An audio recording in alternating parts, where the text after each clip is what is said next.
Okay, I just sent you guys the YouTube. Okay, thank you.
Good.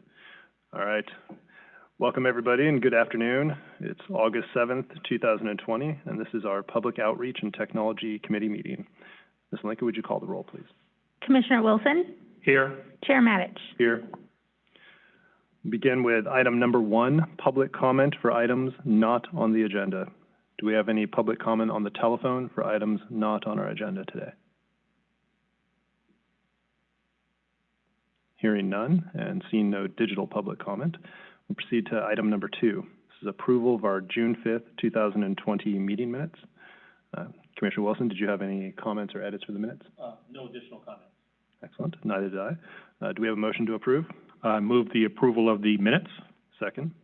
Ms. Linker? Commissioner Wilson? Aye. Chair Matich? Aye. The motion passes. Proceeding to item number 3, this is our education program services and resources discussion item. We're going to be presented with an overview of the services and resources offered by our educational unit. And I believe we have Dr. Jadel with us today. Yes, hello, commissioners and Chair Matich. I just wanted to say hello and thank you. I joined the FPPC in April 2019, and prior to joining the FPPC, I was a professor of political science for almost 20 years. I've taught all of American elections, including comparative, and I've published in the area of women in politics, local elections in California, state lobbying laws, and Congress. And I'm very happy to have joined the FPPC and be managing the education program. And thank you for this opportunity. Let me just speak with you all. So first, I just want to provide a brief overview of the services that the education program provides, as well as the resources that the education program creates and makes available to the public. First, we have our advice phone lines. They are open Monday through Thursday, 9 to 11:30 a.m. with additional hours the week that there is a filing deadline. We probably receive about 600 to 800 phone calls a month, more during months when there are filing deadlines. Questions range from basic campaign-related questions to more complicated questions that often require some research and a callback. We also provide in-person trainings and webinars. Historically, we've done both, so we've probably weighed more towards in-person trainings, but with the pandemic, we have shifted our resources and time towards producing webinars. So we've been doing quite a few webinars over the last few months, probably anywhere from 3 to 4 a month. Sometimes more, and attendance has ranged from 20 to well over 200. So they've been very well received. We do webinars on for candidates and treasurers, for campaign filing officers, for statement of economic interest filers, for statement of economic interest filing officers, both state and local. The candidate treasurer webinar in particular, which I know is of interest to you all, goes into a great deal of detail on a number of pertinent areas for both candidates and treasurers, including how to begin one's run for office, all relevant forms that they will need to file and the circumstances under which they would be filed, how to fill out the Form 460, information on filing schedules and where to find them, information on advertisement disclosures, and what to do after the election is over, both for successful and defeated candidates, as well as information if one wishes to run again. And again, we generally conduct about 3 to 4 of these webinars a month. We've been using Zoom, and we are very grateful to the IT department for all of the help they have provided to us in making these webinars happen. Then on to sort of resources. We provide a number of fast facts that we have written and that are approved by legal. We have one on campaign basics, one on terminating one's committee, one for Form 700 e-filers. We have a lobbying fast facts that is under review by legal right now, as well as a trust fast facts for Form 700 filers that is also under review by legal. These are one-sheet pages, somewhat similar to the fact sheets, but a little bit more informal, but reviewed by legal, and they provide useful information to candidates and filers. We also have a candidate toolkit on the website that was produced a few years ago. It's sort of a one-stop shop, especially geared towards new candidates, as well as those who maybe haven't run for a while and are feeling a bit rusty. So that candidate toolkit is very useful.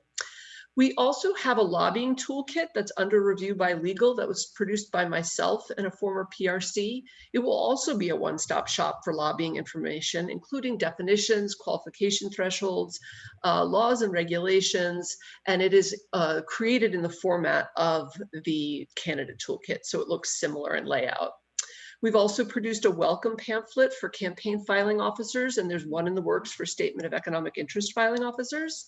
This welcome pamphlet helps campaign filing officers navigate and locate all of the information on our website that they might need to conduct their job. We also have a number of videos for candidates and treasurers and for both types of filing officers, as well as for Form 700 filers. Those videos are being reviewed to make sure that they are up to date, and we will update them where needed. And then just a very quick overview, and I'll be done in a moment, of what we're working on or planning for the future. We have produced a number of scripts that we're calling quick clips. They are based, there's 6 of them, and they're based on common questions that we received. We are hoping to be able to produce these in sort of a fun animated format. If animation doesn't work, we will do sort of a PowerPoint format. Our PRC, Stephen Hernandez, who has a degree in video production, is working on these with us right now. We also have Form 460 schedule videos in the works. They will be similar in format and presentation as the Form 700 schedule videos that we currently have.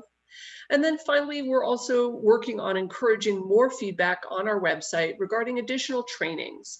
There is an option for people who navigate our pages to provide feedback on information they would like, or other information they would like us to produce, or other kinds of webinars that they would like us to offer. But we will work on creating a more obvious method for feedback for people who come to our website. And then finally, we would love to see a landing page on our website where all of the resources for new candidates are in one place. So it could have the campaign webinar posted, the Form 700 webinar, the new candidate toolkit, etc.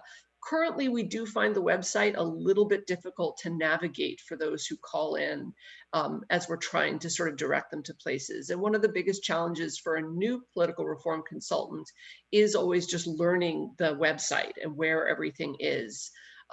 Things aren't necessarily, it's not necessarily always logically laid out. But in any case, I'm happy to take questions, and that's an overview of what the education program provides. Thank you for your time. Thank you very much. Commissioner Wilson, do you have questions, comments? Oh, well, one of the questions that I have is your last name pronounced Jadel? Jadel. Jadel, okay. One of the questions I had, you just addressed when you talked about developing a landing page, because I think that's an excellent idea where someone who's not familiar with the nuances of the website can go to one location and find out what kind of training tools are out there. So I think that's an excellent idea, and allows someone who's more of a neophyte to the process to be able to go to that one place. So thank you very much for your presentation. Thank you, Commissioner Wilson. Well, picking up on the last point, I agree 100% with Commissioner Wilson. I think having a single one-stop shop where folks can go and get this information is a great idea. So thank you, Dr. Jadel, for recommending that. I think, Commissioner Wilson, we should, during our report later this month, recommend to our colleagues that we all direct staff to make that happen. Yes, I would agree with that. Okay. All right. So let's make sure that we do that later this month at the commission meeting. I did have a couple other questions, though, for Dr. Jadel. The first is, in terms of the trainings that we provide, do we have we formed strategic partnerships with any organizations, whether it be the Institute for Local Government, the League of Cities, others, that may assist us in reaching folks who are in greatest need of the trainings that we offer? So we do have a very large list of subscribers that are in MailChimp that have subscribed through the FPP website. And I do send out blasts to those subscribers regularly, updating them on upcoming webinars that we're offering. And that has produced a lot of registrations. I mean, some of the registrations have hit 300 people. But I agree, and that was something I was looking into when I'm relatively new to the manager position. I began last November. And so one of the things that I began thinking about under our former ED was ways to reach out and groups to reach out to. And I had thought of things like the League of Cities. I hadn't thought about the Institute for Local Government, but that's an excellent one. But that I think is something I would like to do. I would like to create these kinds of partnerships and connections and do more outreach to those groups. I just have been kind of waiting for the okay to go ahead and do that. Great, because I do think, I think if there's a way for us to piggyback on, conferences that they already have set Yes, up, and they, exactly. they may have greater visibility than we have. So it's a way of us getting the word out and developing those relationships. So I think that would be worth our time to consider doing. The second question I have for you is, given your experience and your knowledge of elections, particularly at the local level, and just generally your background, do you have other ideas or specific recommendations for us to consider ways we could improve our outreach and education programs? Well, I created a memo a while ago for our former ED, and there were a number of recommendations in there. One thing that sort of came to my mind in terms of the website in particular, because I taught at a community college full time for 11 years. And the community colleges have been creating what they call guided pathways.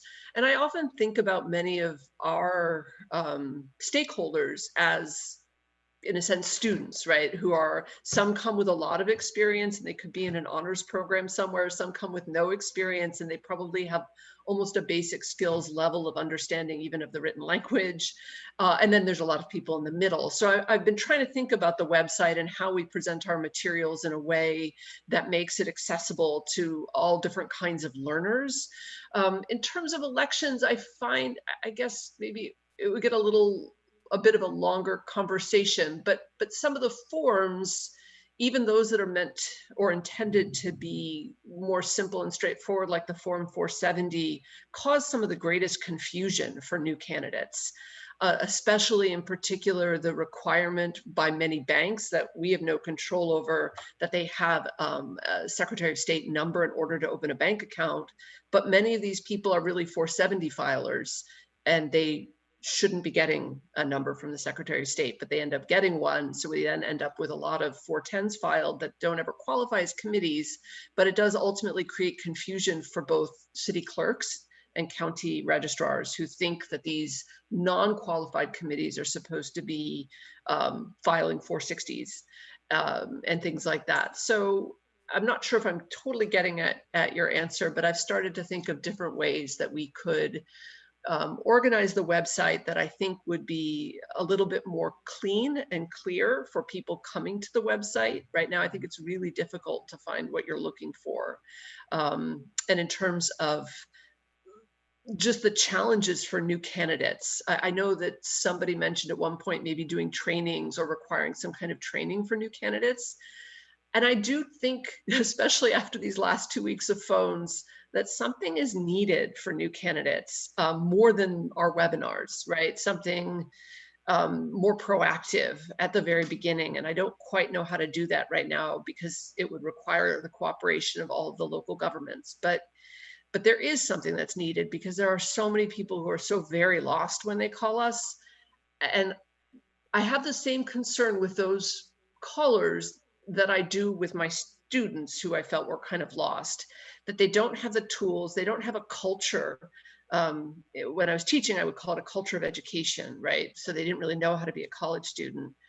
It's the same thing with people running for office. They don't have a culture of running for office, which is fine, right? It's great that we have new people running, but then they really lack the sort of insider knowledge, skills, even just reading skills, right?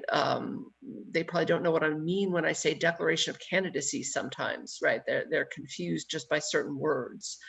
And so I don't know quite how we do that. But I would love to see something done where we did make more connections, as you suggested, with the League of Cities, counties, and things like that, and try to get into people earlier on. And I'm happy to take whatever recommendations you have in that area and try to create more active learning for people who are running for office for the first time, so that they run into fewer problems down the road. Like, we don't want to see them at enforcement, but sometimes we speak to people and we know that they don't understand what we're saying, even when it's put in very simple terms. Commissioner Wilson, please. Well, first of all, I think your presentation is in simple and basic terms, but I think you touched on a couple of, the chair touched on one idea, which I think is an excellent one in terms of how we can tie into some of the existing organizations such as Institute for Local Government, League of Cities, CSAC. And one of the ways possibly to do this, and this may have occurred before, is for the FPPC to hold a workshop that paralleled with these conferences. So you're not going to get everyone at the conference to attend, but at least those who are interested, while they're at the League of Cities annual conference, for example, they could attend a workshop and learn about, the inner workings of the FPPC. Another idea that is worthy of consideration, and I know that there's some of this on the website, is to expand the glossary of terms, because when you're intricately involved in a particular subject matter area, you know all the acronyms, you know all the shortcuts, and to share that information, I think is beneficial. In addition to, doing the webinars, which is obviously a good idea. I like that idea very much. In fact, what I would love to see is sort of one of the tabs on the website be something that doesn't say learn, but rather says, so you want to run for office? Like something really straightforward like that, so that when somebody gets to the website, they go, yeah, I do want to run for office. So they click on that tab. Learn isn't intuitive, right? It doesn't necessarily tell them that if they're thinking about running for office, that's where they should go. And so, yeah, and then from there, we could have exactly what you're mentioning, Commissioner Wilson, which is just more terms in one place and things like that. I like that idea very much. Thank you. All right. Thank you, Dr. Jadel. And I think, my sort of taking a step back, I think you said if I had other recommendations, we have other recommendations. I think part of it is what I'd like to see us do is facilitate listening more to the experiences and hearing in real terms the experience of local candidates in particular, first-time candidates in particular, and what they find difficult and being responsive to that. Because I think, it's sort of intuitive to me that, well, if we make things simpler and we create a landing page and then it makes it easier for them, and I think that's probably true. I think we could all sit here and say that's probably going to be helpful, but my concern is that there may be other things that aren't intuitive to us, that are things that we could do better in communicating and helping drive up compliance. Because at the end of the day, if folks are confused and it dissuades them from running for office, that's a bad thing, right? That's a barrier to entry, and we want to, I think, identify that and tackle that. So that's my sort of overarching concern here. Would there be a way for us to do something like a focus group where we contacted people who'd run for the first time and tried to seek their feedback on what was confusing for them? Because we do, for instance, like, evaluations after we do a webinar, but that's not, to me, really getting at the issues. I think something more like a focus group where we're able to actually speak with local candidates from across the state and find out what they felt the barriers were, right? Do research, basically. Like, we probably need to create, I would love, probably somebody's gonna kick me for saying this, but almost that we send out a survey to local candidates across the state and try to gather data. Yeah, no, I think that's exactly right. I think you're onto something, and there may be ways to make it easier. We may be able to use the Clerks Association to gather that data and sort of filter it to us. But so I think it sounds like you're of the same mind that this is a worthy thing for us to look at. Commissioner Wilson. No, and I think that's a good idea, Chair Matich, because the County Registrars Association, they have an annual conference. Right. And again, we could tie into their annual conference. Anytime there's a group, there's usually an annual conference that corresponds with that organization. I do have kind of one technical question, and Dr. J. Dale, Professor, you have many titles, so it's very impressive, and your extensive knowledge in the area of campaigns and election laws is very beneficial. But in just navigating on the website, our website, and typing in search information, I've on occasion stumbled onto local election commissions. For example, I think there was one in Oakland, San Diego, Long Beach. My question is, based on your extensive experience, is the information on those local websites consistent with what we are articulating to candidates at the state level? Well, those local websites, and I haven't read every one of them, but we, for instance, just did a webinar for the Oakland Ethics Commission. So, and we're in regular conversations sometimes with people from those places, but they're just putting up stuff largely about local ethics laws, right? So, but I would have to do more of a review to see if it's consistent. Right now, I can't answer that question with any certainty, but I'm happy it's just to more look of into it. Oh, excuse me. Yeah, it's just more of a general question, because if you're a candidate at the local level and you're researching, okay, what do I need to do? Obviously, you're going to be guided by the FPPC and the Political Reform Act. And I'm not trying to create additional work. It's just more of a general question. That new candidate, when they're navigating through the various, the information that they need to look at as a candidate, are they getting the same message? And, that's my general question. Yeah, and as I said, I wish I could answer that. I know that those ethics commissions, Oakland just did a webinar where they presented their own information. So they presented the local information and then had us present the state level information that would have been relevant. But again, I'm not entirely sure. One of the things that I've noticed from clerks that call in, and even from callers, but largely I'm going to take it from the clerks themselves, is that many of them aren't very well trained. So they don't know, right? They don't necessarily advise local candidates accurately. Sometimes they're asked by candidates to answer questions that they shouldn't be answering. So it's kind of a two-way street here, where you have candidates putting pressure on local filing officers to answer questions that they shouldn't be answering, like how to fill in, like, is this a gift? Does it go on my Form 700? Or, should I be filing a 470? Those aren't questions that necessarily campaign filing officers shouldn't necessarily be. Sometimes they can answer them, and other times the questions are too personal, right? And they're not necessarily related to exactly filing officer duties. So I do feel as if filing officers themselves really struggle sometimes, because my sense is there's high turnover and not necessarily a lot of training. So while, we try to reach out regularly, to agencies and say, look, we'll offer this training. If people don't take us up on it, that's hard. And then you end up with filing officers who I think sometimes are doing their best, but not always providing completely accurate information to candidates. Well, that's very helpful information. I don't exactly have an answer there. Yeah, I have one question when you finish, Sure. Chair Matich. I have one additional question for her. You mentioned the webinars that are being beefed up, particularly during this pandemic. Will the webinars be something that someone can go and look at later? Let's say they even participate in the webinar and they said, you know what, I'd like to go back and review that information, or someone who missed the webinar. Will there be an archive file with all the webinars that are conducted, or how's that going to work?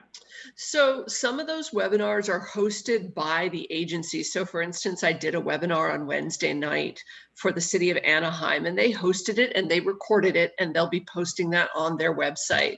We don't right now record the webinars that we've done. We could certainly start doing that if that's something people would like, and then we could make a landing page, some place on our website where those recorded webinars could be accessed. As they are pretty consistent, right? I don't know how many we would want to post. It might get a little bit confusing because they essentially go over the same information every time.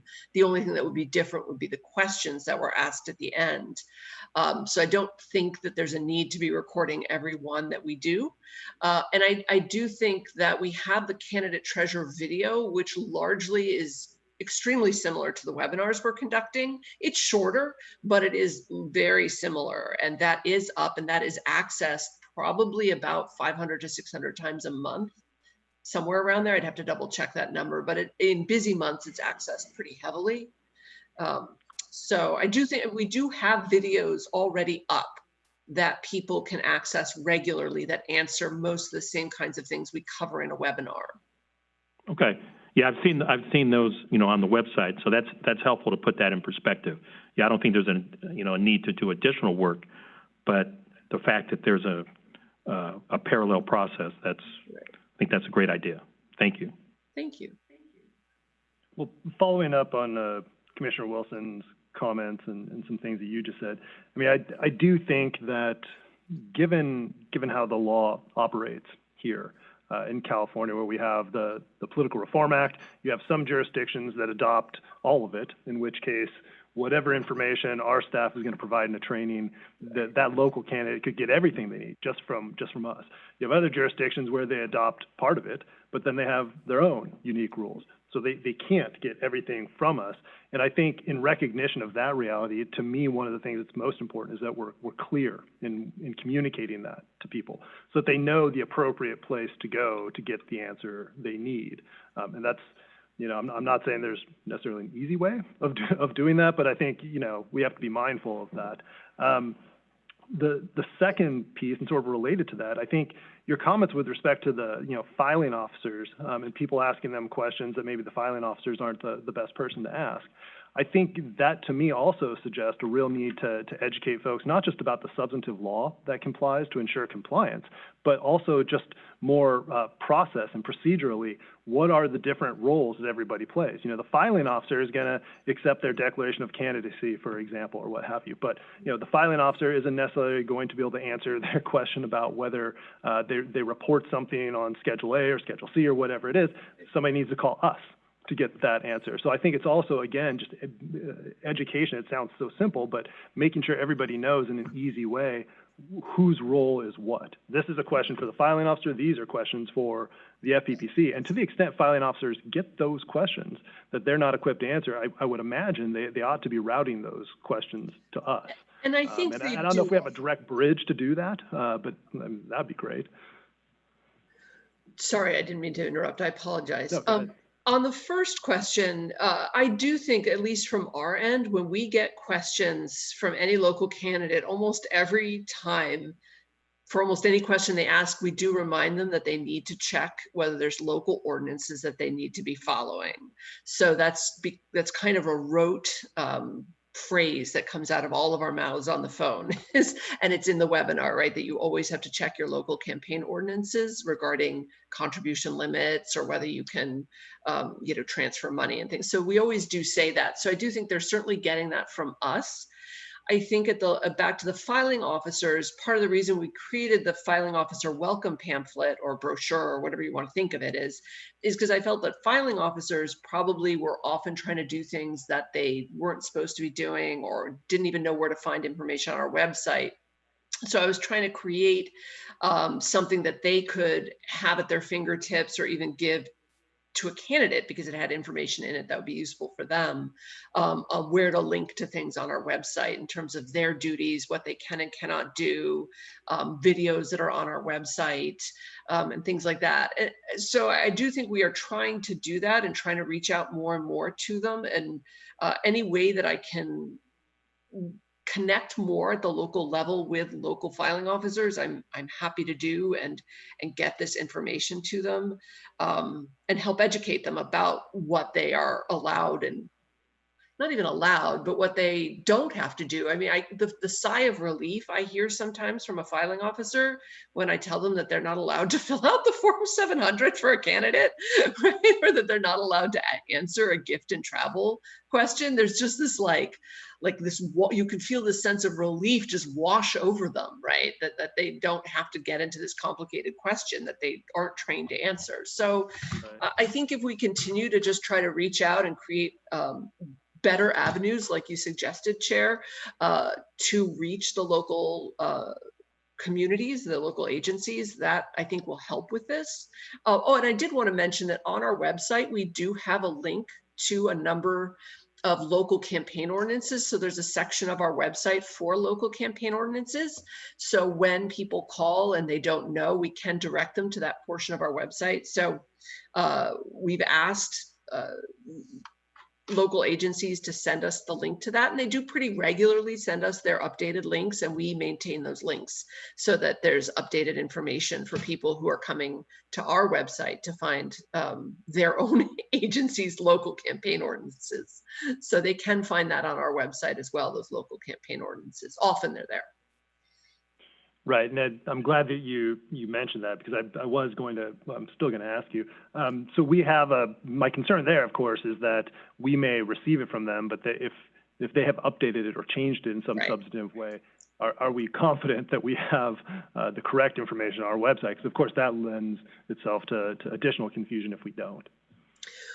I think that largely they're pretty good at checking and sending us. They're supposed to send us updated ordinances. We're not supposed to go after them. It's part of their job, right? They're supposed to be updating them. And again, I feel like we got at least 10 to 12 updated ordinances in the last 2 weeks. So I do feel as if for the most part, they're keeping up on it. But we do always tell candidates if they look at it that they should still double check, to make sure this is the most updated ordinance. On that point, Chair Manich, that's an excellent point that the chair made.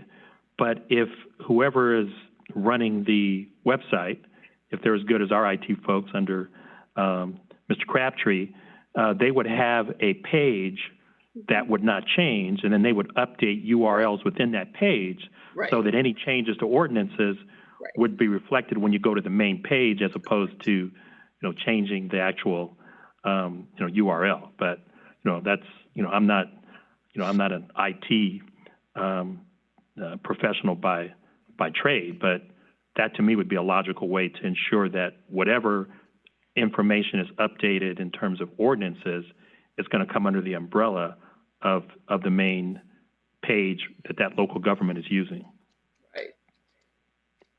Yeah, no, that's a good point. All right. Do you have any additional questions for Dr. Jadel? No, thank you. All right. Dr. Jadel, anything further you want to bring to our attention? No, thank you very much for your time, and just that I've got a great team and they really enjoy what they're doing. And the last couple weeks where we had queues of lots of people waiting for phone calls, and all of them were kind and happy and grateful. And I can't tell you how many of them, thanked all of us, obviously the email advice team as well. But, they were on the phone with us, and they're just all super grateful that we are there and that they can reach a person. And I've got a great team working with me, so I'm super grateful for that. Thank you. Excellent. Well, thank you. And, we certainly appreciate both your efforts and all of your staff, particularly now in these difficult circumstances. You guys, you're keeping the advice lines running, you're keeping the information flow there, and that's the best we can do right now. Well, and thank you to IT for making that possible. Yes. Yeah.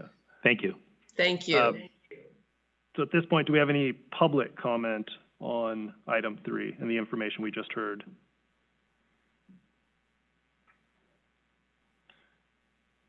Hearing and seeing none, we'll go ahead and proceed then with item number 4. This is a discussion of document security on our website. This is a follow-up to some information and direction that we gave back in June with respect to document security. There's a comment. I'm sorry. Oh, former Executive Director Peth has a public comment. In the past, the FPPC has had legal and education division. Staff attend CSAC, League of City conferences. Commission purchased the table and the vendor fair, and we're able to answer questions on site, show people how to navigate the website. Executive and attorney staff have also spoken at these conferences. In the past, FPC has partnered with the Institute of Local Government with great success. So it sounds like we're not reinventing the wheel here by continuing to foster those partnerships. So thank you, Ms. Path, for your comment. Well, my question, kind of tongue-in-cheek, do the commissioners get to go to these conferences? Although even if we could, we'd still be sitting here, wouldn't we? I mean, with the Zoom conferences. So, yeah, no, I'd love to actually go. I think it'd be really helpful. All right. Well, thank you for the public comment, and again, thanks to our staff for the presentation. Okay, so at this point then, we'll go ahead and move on to item 4, discussion of document security. And Ms. Hahn, are you and Mr. Crabtree handling that? Mr. Crabtree will begin.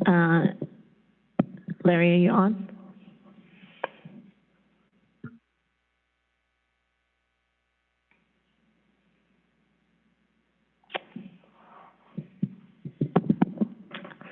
I'll take a stab at it. I can start. Okay, thank you. So there's a staff memo that we prepare. Okay. Oh. Sorry, I had to get unmuted. It was a little. That's okay. It's coming from our CIO. Okay.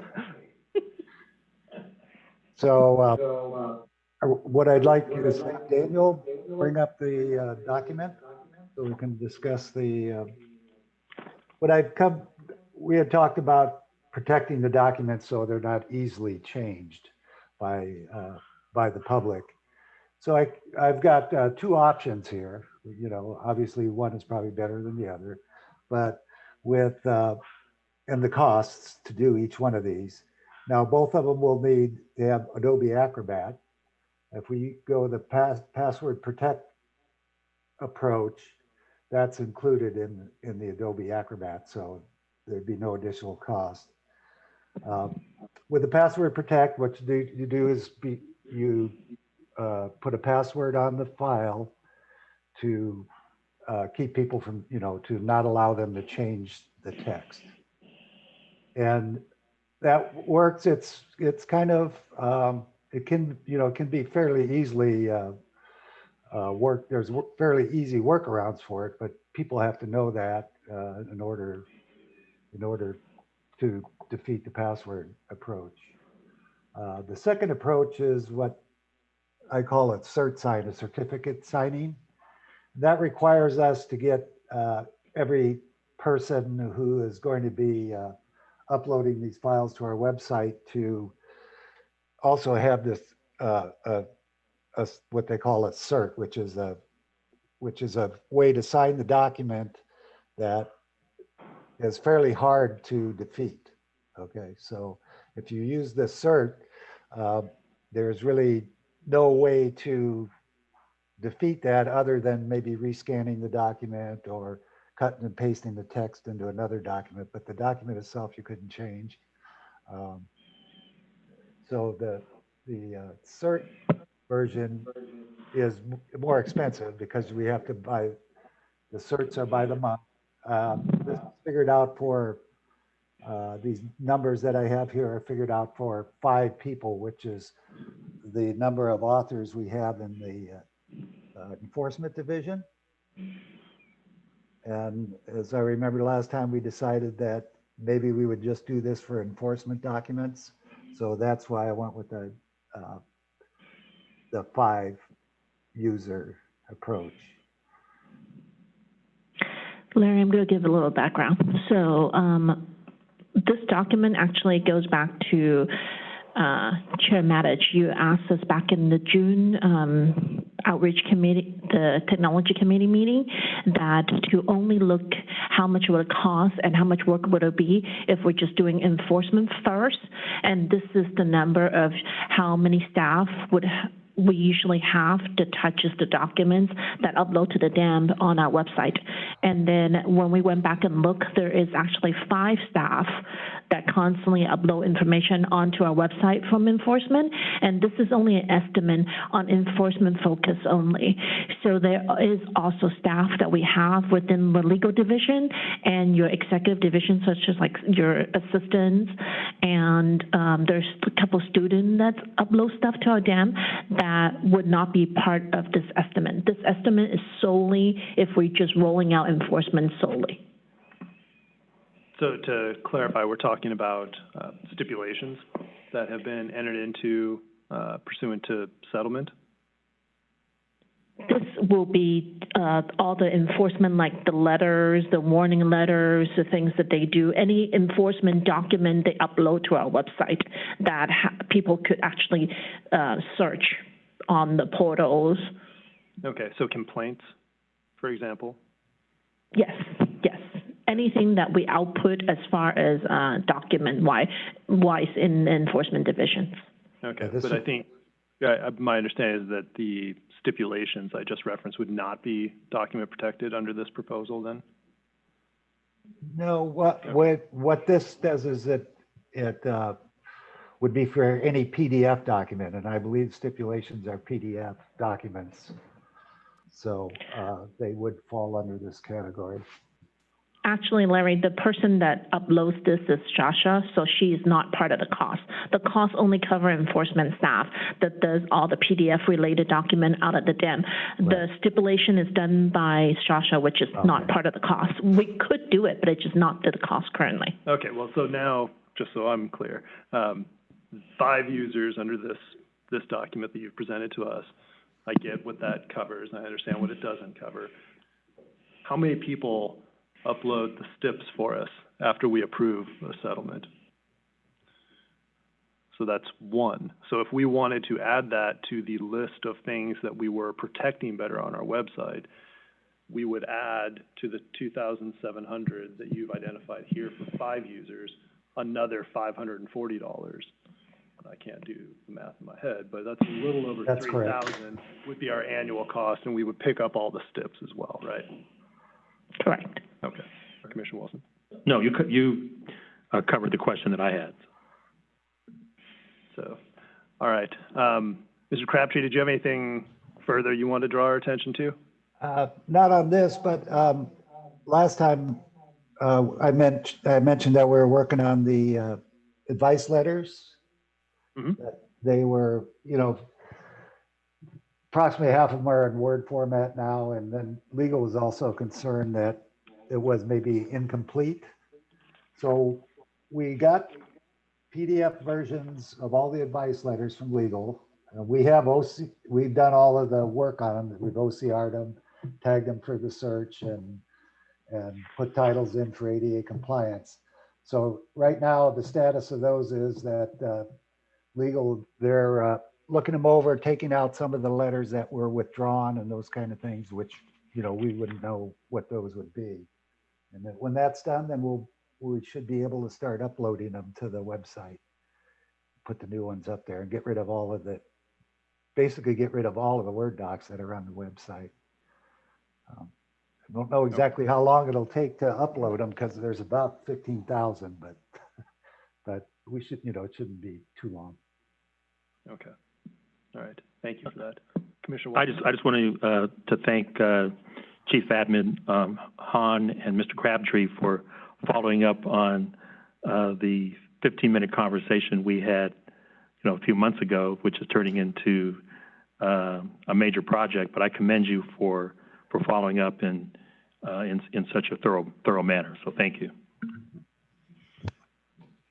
So I did have, I guess, another follow-up question. So Mr.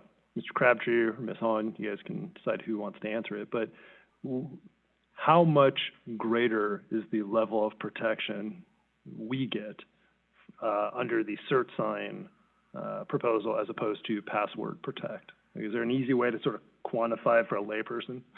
Yeah, yeah, maybe I'll take a stab at that. The password protect, it's kind of, there are tools out there you can download that will unlock any password protected PDF. So if they're smart enough to find those, then they can take that off. If you do the cert certificate on them, it's harder because there's no real way for them to take that document and unprotect it. What they have to, the ways you could get around that obviously is to print it out and rescan it, and then you can do whatever you want with it. Or you can copy and paste the text out of the document and put it in another one. But the cert is would be harder. The password protect is just is a basic thing that comes with Adobe. But once a person has the document on their machine, you know, they can do a lot of things. So. Okay. Commissioner Wilson. You know, thanks for answering that question, Mr. Crabtree.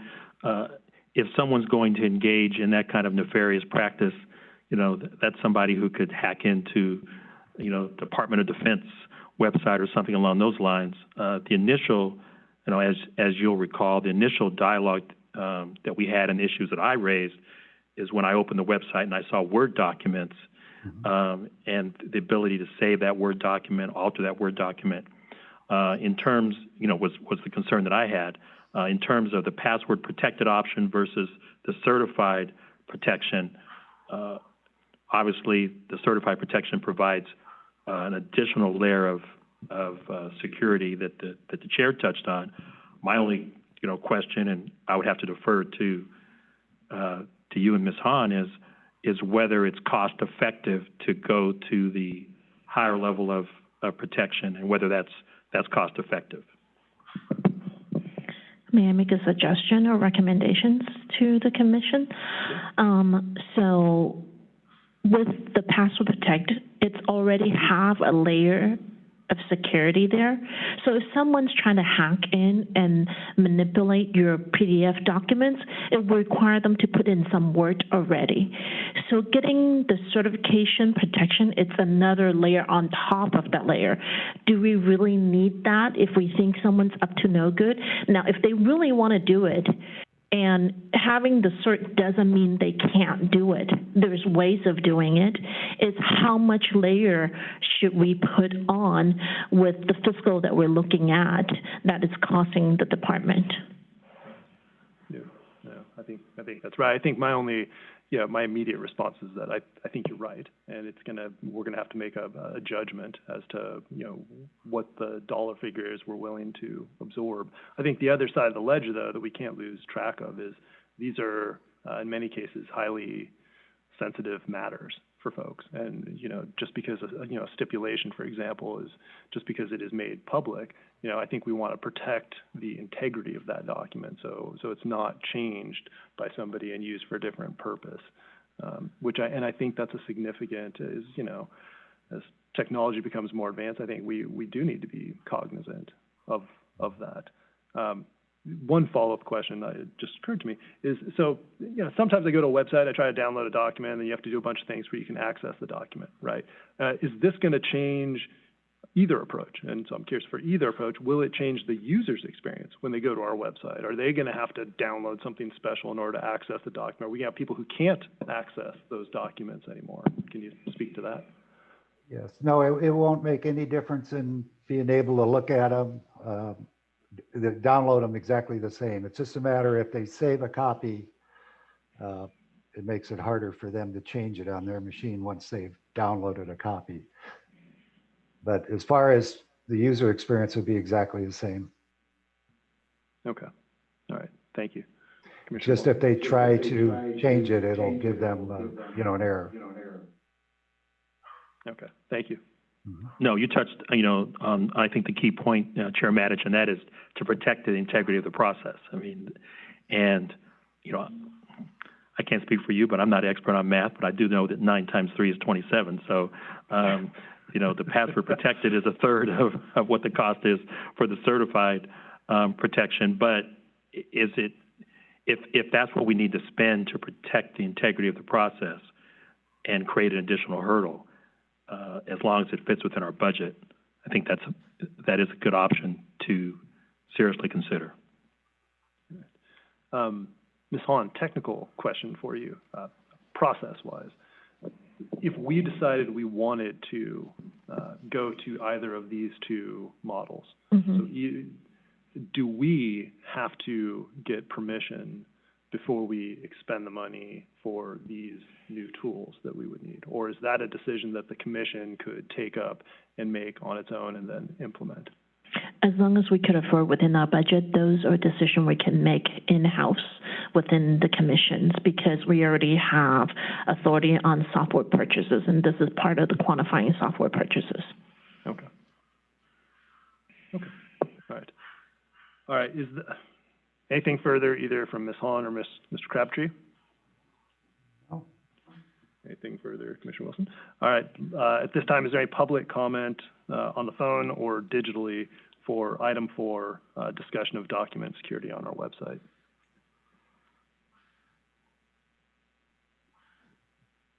Hearing none, seeing none. Thank you again to our staff. I'd echo Commissioner Wilson's comments earlier. He raised something that I think is very important, and I think, it's probably we should have raised this a long time ago, and the staff jumped right on it, and you guys have been great at providing us with the options we need. And so I think this is an item that I'd recommend that we take back to the full commission this month and get some direction from them so that we can give staff appropriate guidance. So, all right, let's move then to our final item. That's item number 5, and this is a discussion of website tracking metrics. I know at the June meeting, I think in the context of reviewing what we have on our website and even part of the public outreach and education, we asked, could we get some data on what are the most popular aspects of our web page, how many hits do they get, et cetera. And so staff, my understanding is you have some information to share with us. Yes, what we got out of the last meeting was that we wanted to see 2016 and 18 statistics, because those are election years, and then about 3 months worth of this year, just so we can do a comparison. So what we're looking at right now is we're looking at the top 10 pages. You see in the bar chart the top 10 pages there on our website for the year 2016.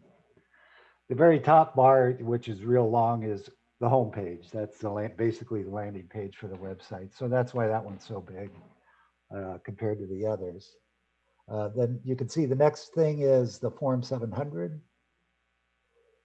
The Form 700 page is the next most popular page. And then the search, people use the search a lot.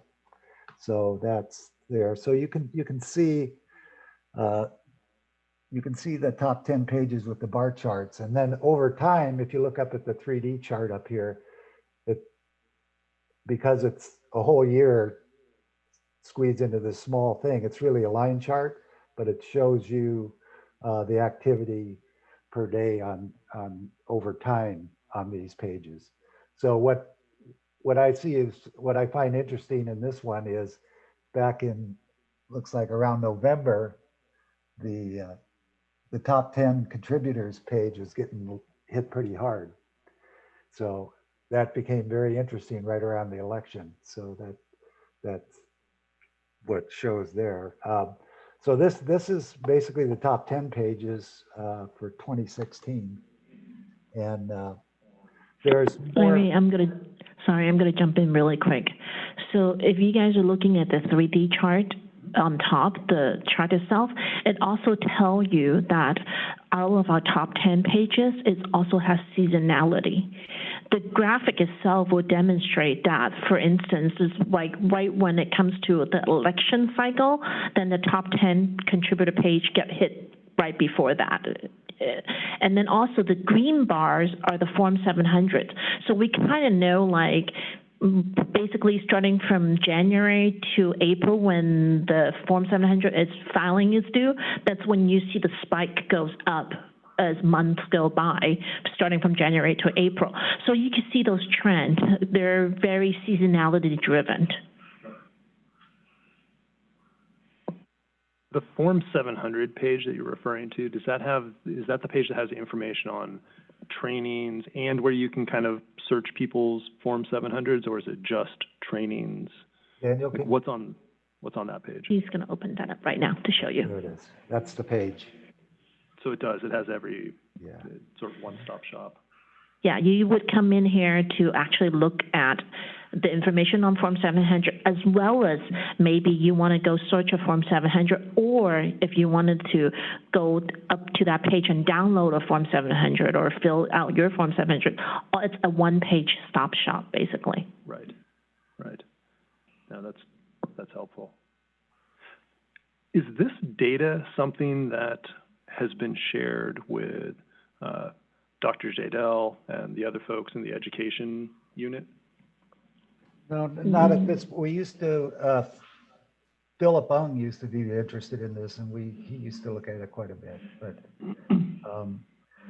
we haven't been doing it, building these stats on a regular basis. I suppose we could. We'd have to buy some software to do it, but then we could have them as a running process. So at any time you could go look at this week, last month, the month before, the year, all that kind of thing.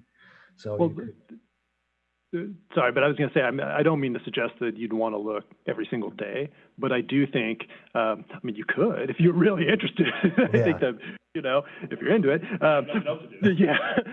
But I do think, it just strikes me again, maybe I'm missing something, but it sort of strikes me that we would want periodically, and we can talk about whether it's, every 6 months, whether it's once a quarter, that we run the stats and we provide them to the education unit, since they're the ones who are pushing out a lot of the education programs for us, because this is going to, I think, help them identify the pages that they may want to focus on or where they're putting the information.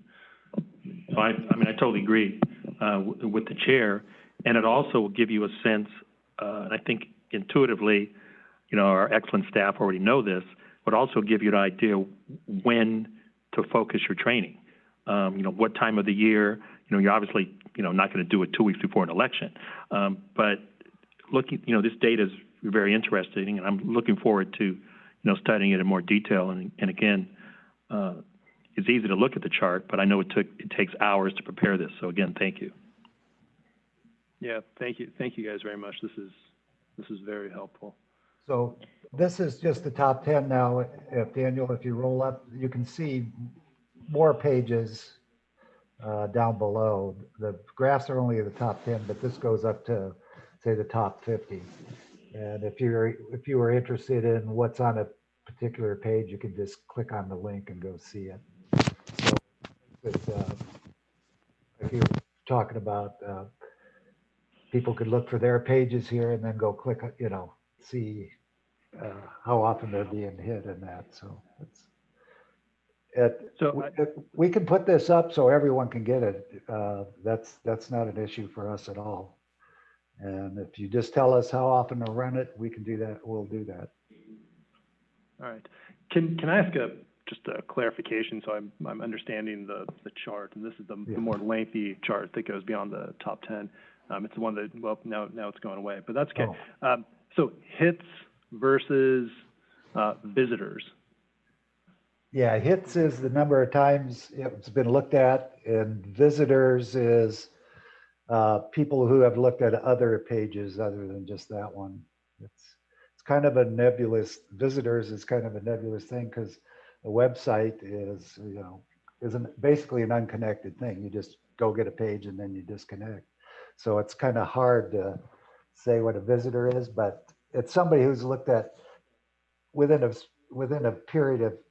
short period of time has looked at more than one page. Okay.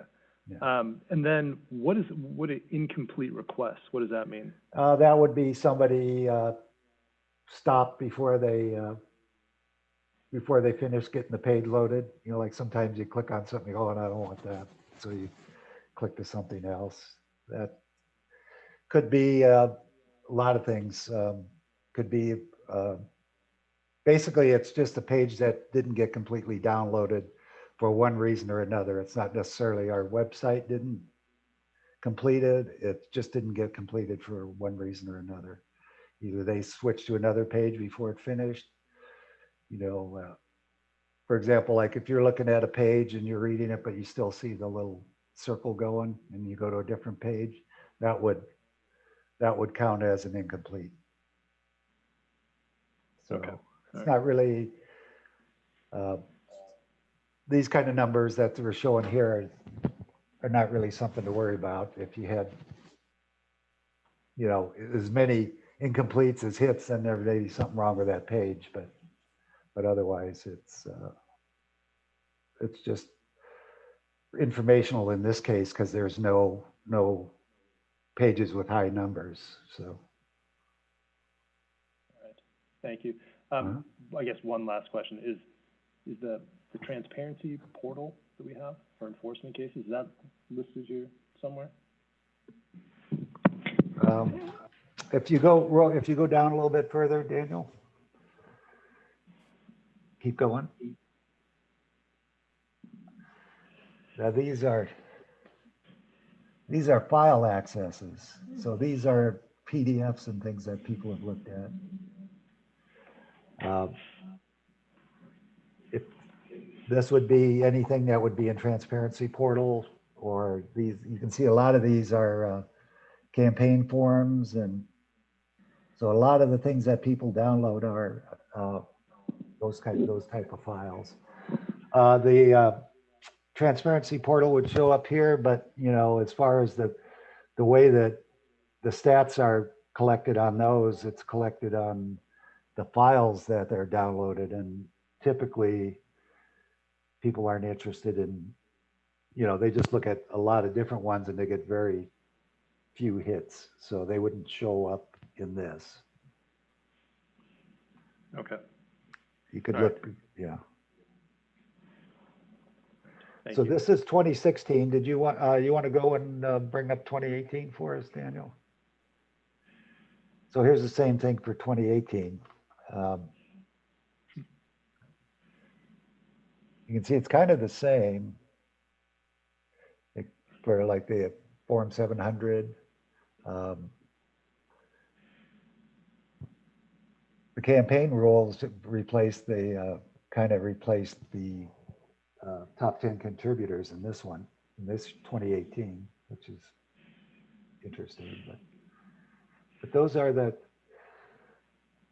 these are the top 10 pages that we see in 2018.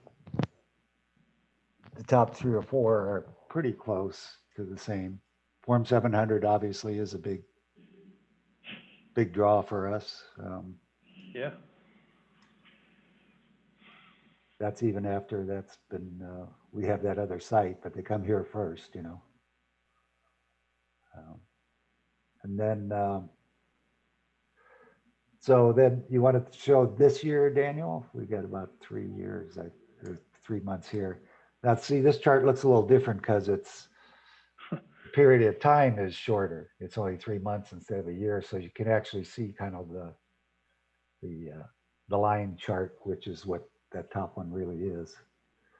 But you know, you have the spike in the top contributors though.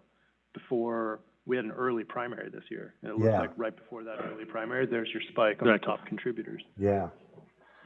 So that's definitely a page I would assume we want to make sure is good. And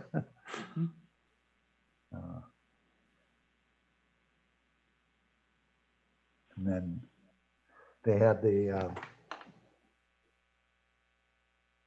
campaign rules. It was big this time too. So, right.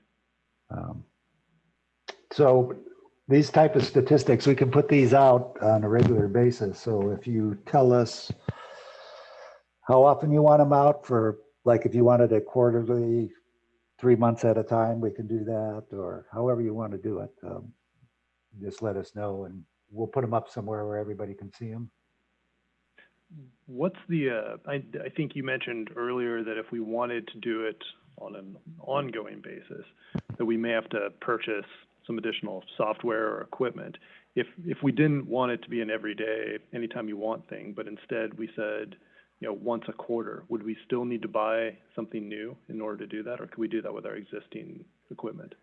Well, the main difference is if we had the higher level of this, we could just schedule it and it would just run. This way, we have to run it when we want to until it, you know, we have to manually go in and run it.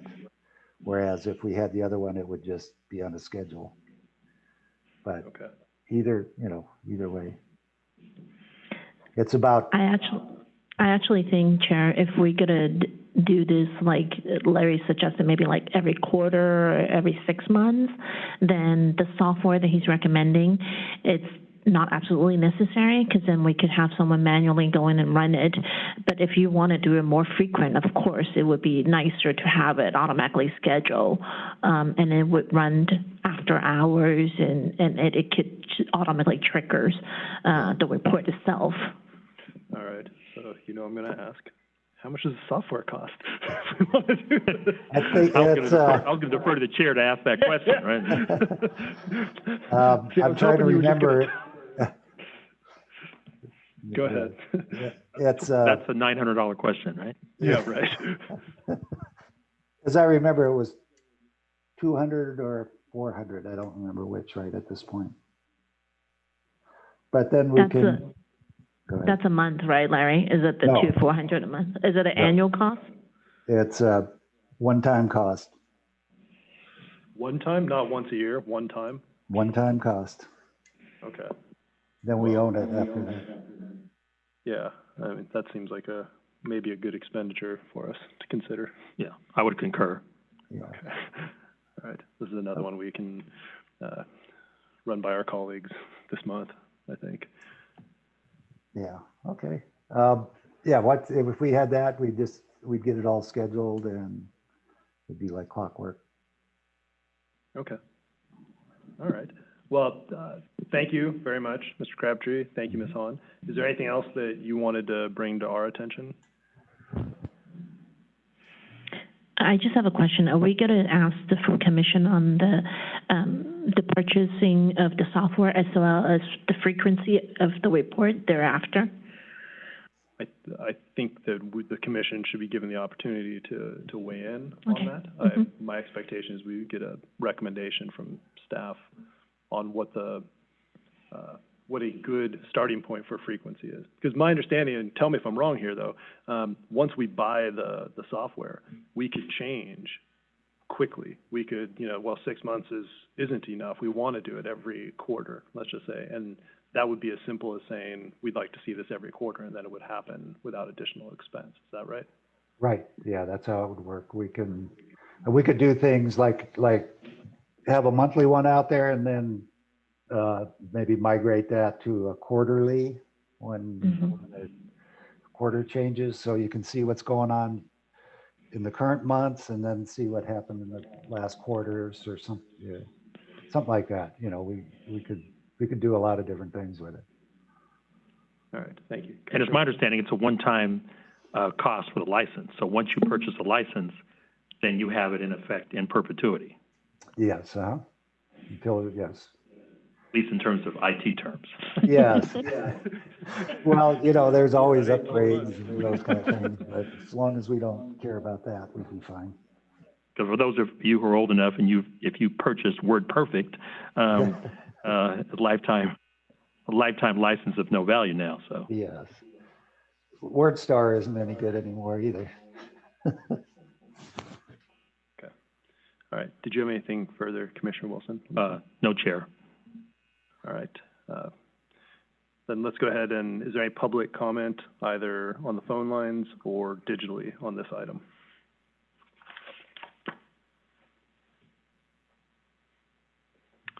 Hearing and seeing none. Thank you again, Ms. Hahn. Thank you, Mr. Crabtree. Great work, as always, to our IT team and our admin team. You guys are great. I second that. Thank you. All right. Well, we've reached the end of our agenda. Okay. Commissioner Wilson, anything further for the good of our committee? No, Chair Matich, just want to thank everyone for all their hard work. Thank you. All right. Do we have a motion to adjourn? I move to adjourn. And second, Ms. Flinker? Commissioner Wilson, Aye. Chair Matich. Aye. The motion passes. Great. Thank you, everybody.